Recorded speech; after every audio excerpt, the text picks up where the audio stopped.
Imagine buying a restaurant chain for $2.1 billion. One of the most recognized restaurant brands in America, 700 locations, millions of loyal customers. Now imagine your very first move as the new owner is to sell every single building out from under the company, then charge the company rent to use its own kitchens. And then imagine watching it all go bankrupt, because too many people ordered the endless shrimp.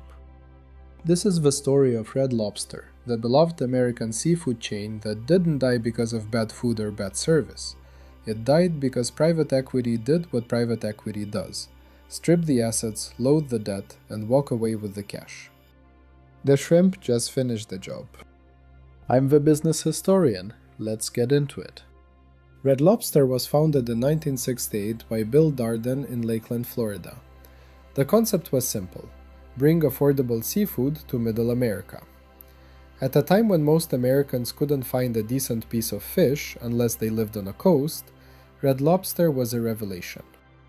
By 1970, General Mills bought the chain. By the 1990s, Red Lobster was everywhere. Over 700 locations across the United States and Canada. Cheddar Bay biscuits became a cultural institution. Lobster Fest was a national event. In 1995, Darden Restaurants was spun off as its own publicly traded company, named after the founder. Red Lobster, alongside Olive Garden, became the crown jewels of the Darden Empire. For decades, Red Lobster was exactly what it promised: reliable, affordable, slightly fancy seafood for people who wanted to treat themselves without breaking the bank. It wasn't fine dining, but it wasn't trying to be.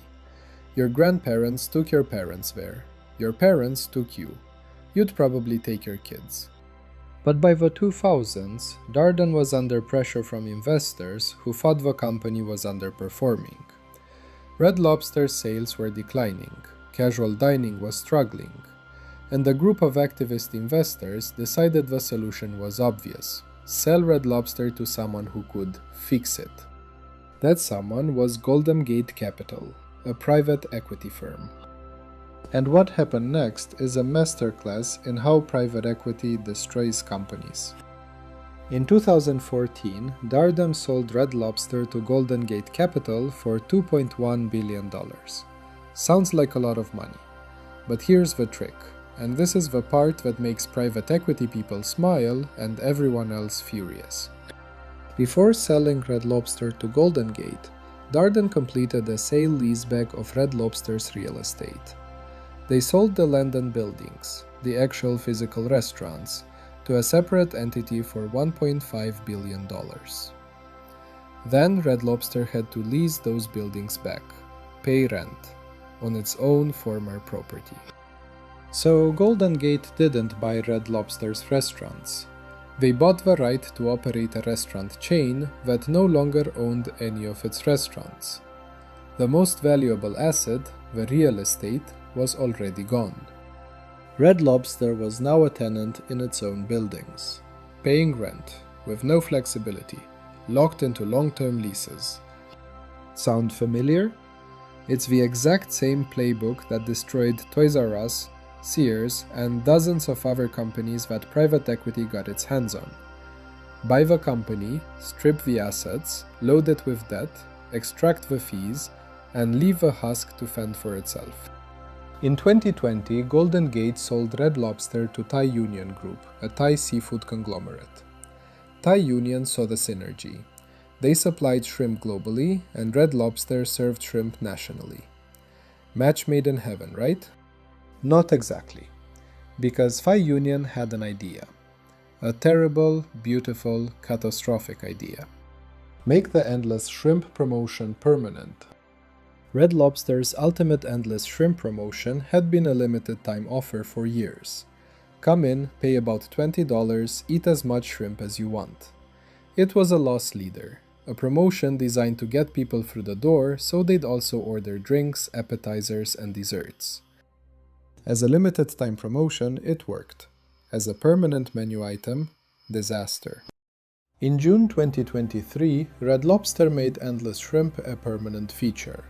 Priced at just $20, Customers came. Oh, did they come. But they didn't order drinks. They didn't order appetizers. They sat in booths for 3 hours and ate plate after plate after plate of shrimp. Because why wouldn't you? It's endless. TikTok made the challenge. People posted videos of themselves eating 10, 15, 20 plates of shrimp in a single sitting. The promotion went viral, but not in the way Red Lobster wanted. The numbers were catastrophic. In the third quarter of 2023, Red Lobster reported an $11 million loss directly attributable to the endless shrimp promotion, in a single quarter, from one menu item. The CEO who approved the promotion was fired, but the damage was done. Red Lobster was already drowning in lease payments it couldn't afford, debt from its leveraged history, and now it was hemorrhaging money on all-you-can-eat shrimp. On May 19, 2024, Red Lobster filed for Chapter 11 bankruptcy. They immediately closed nearly 100 locations. Employees showed up to work to find the doors locked. An American icon, 56 years old, taken down by a combination of private equity asset stripping and infinite shrimp. So what can we learn from the death of Red Lobster? Lesson 1. Private equity's playbook is designed to extract value, not create it. Selling a company's own buildings back to it as a landlord isn't strategy, it's extraction. The sale-leaseback removed Red Lobster's safety net, its owned real estate, and turned a fixed cost into a permanent drain. When sales declined, there was no asset to fall back on. The buildings were gone. Lesson 2. Loss leaders only work if they're temporary. Endless Shrimp was genius as a limited-time promotion. As a permanent menu item, it was a buffet-style death sentence. Customers optimized for exactly what you'd expect: maximum shrimp, minimum everything else. Turns out, people are very good at eating when the food is unlimited and the price is fixed. Lesson 3. TikTok will find your weakness and exploit it. The moment Endless Shrimp became a viral challenge, Red Lobster lost control of the narrative. A promotion designed to bring in families turned into a competitive eating event broadcast to millions. The algorithm doesn't care about your margins. Here's the kicker. Remember the sale-leaseback? The entity that bought Red Lobster's buildings, the one collecting rent from a company that could no longer afford to pay it? That entity is doing great. The real estate is still valuable.